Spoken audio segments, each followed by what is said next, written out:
How's it going, everybody? Jordan from Homesteading Skills here. Just wanted to make an update video on this Ryobi rear tine tiller.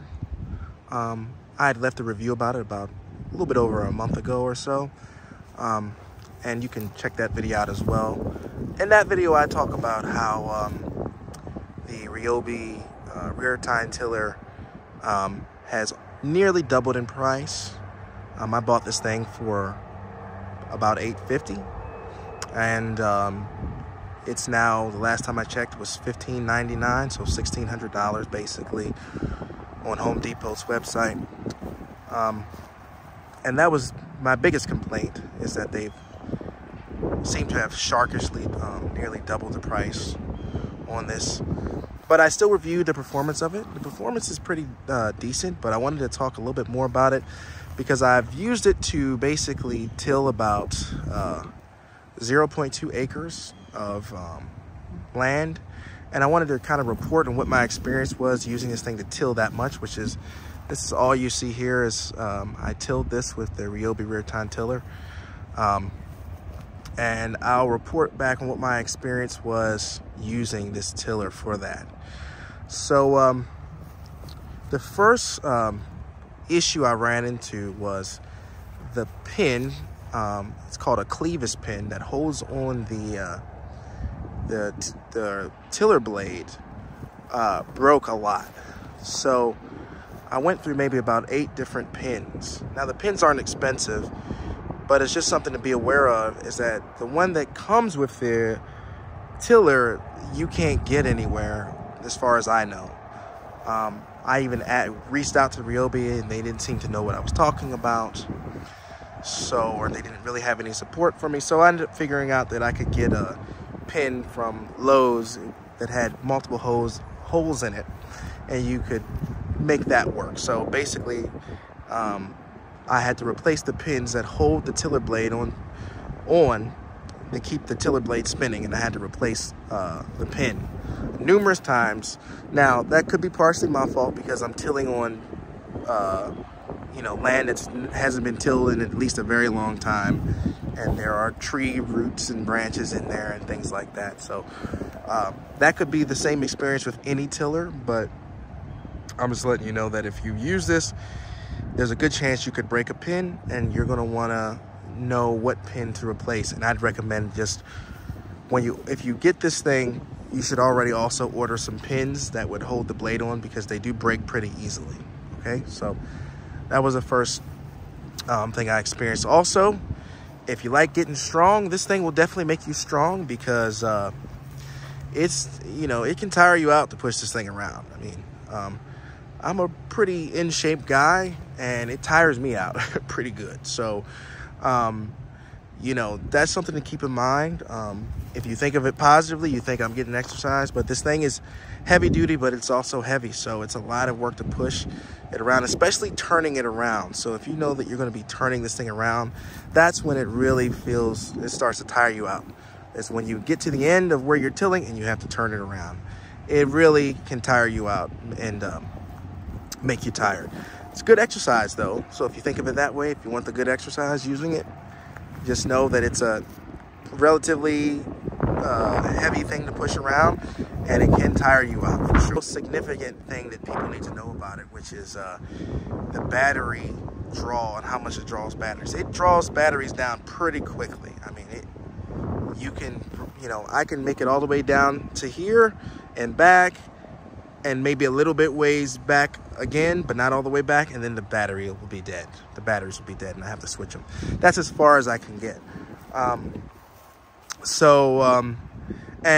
But another thing about the batteries is that it draws the batteries down so fast is that sometimes they just stop functioning for a little while, and you have to let them cool down. So, and also with the batteries, it draws down my battery so fast that one of them does not work anymore. It just literally doesn't work.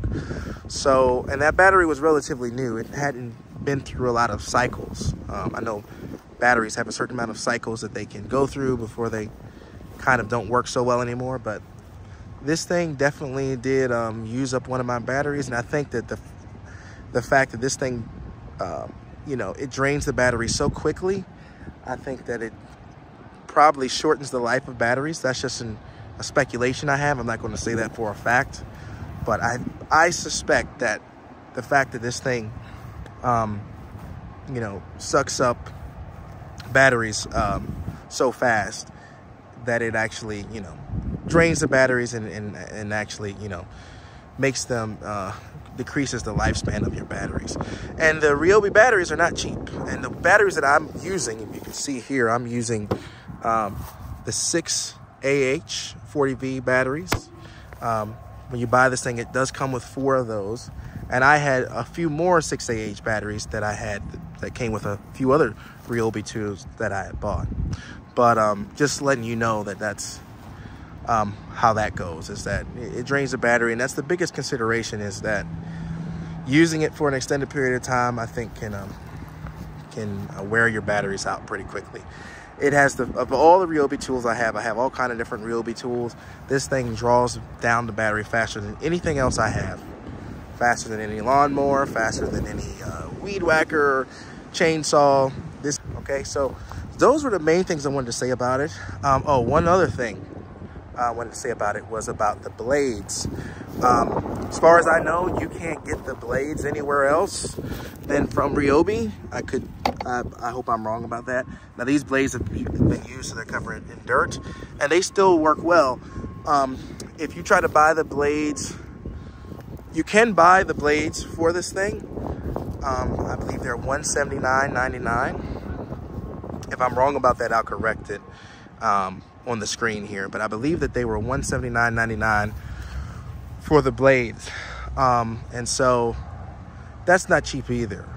So you can't just replace the blades with any blades. And so if the blades get dull, I'd recommend you figure out how to sharpen them and how to take care of them, because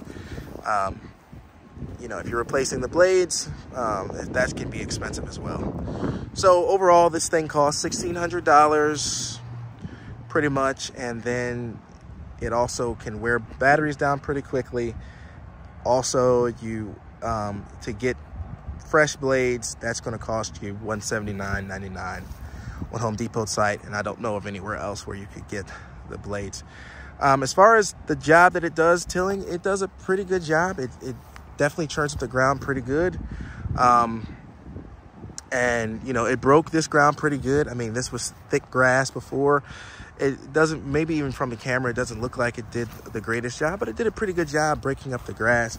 And a lot of this grass is dead, and I've actually planted clover in here. So that's why it looks the way it looks. But it actually does a good job tilling. But again, for that, it's going to take you a while to till this amount of land, because it's going to tire you out, for one, and it just will take a while. So just keep all those things in mind. I just wanted to make a little update on it. That's all I wanted to say about it. This is an update on my experience with the Ryobi Rear Tine Tiller. Would I buy it again? The answer is definitely not for the current price. Definitely not for $1,600. For $800 that I paid for it originally, I'd maybe would think about it. I would maybe wait to see if they make an updated version that maybe uses one of their heavier dutier battery. I know that they now have an 80 volt battery that they only use for their Ryobi zero turn lawnmower. Maybe if they made a tiller that used that same 80V battery, that would probably be good. As far as this is the first rear tine tiller that they've made, and I'm sure that they will eventually make another one and make improvements to it. So even if it cost the original price I paid for it, I probably would wait on getting one, and I'd find some other kind of option in terms of tilling land than to buy this thing, to be honest. I like a lot of Ryobi products, but I do see that they've raised their prices on a lot of things, and it's just, I wouldn't buy very much from them right now, because everything that they sell is just overpriced at the moment. So I'm kind of disappointed in them for that. I know that there's inflation and all those different things, but it's just crazy how much they've raised their prices. So that's all I wanted to say about it. I hope this update was helpful. This is coming from a guy who's used this thing to till a fifth of an acre, and what my experience was. If you have any questions, please ask in the comments, If you feel I left anything out, let me know, and I'll be happy to update that in the comments. But that's all, folks. Thank you so much.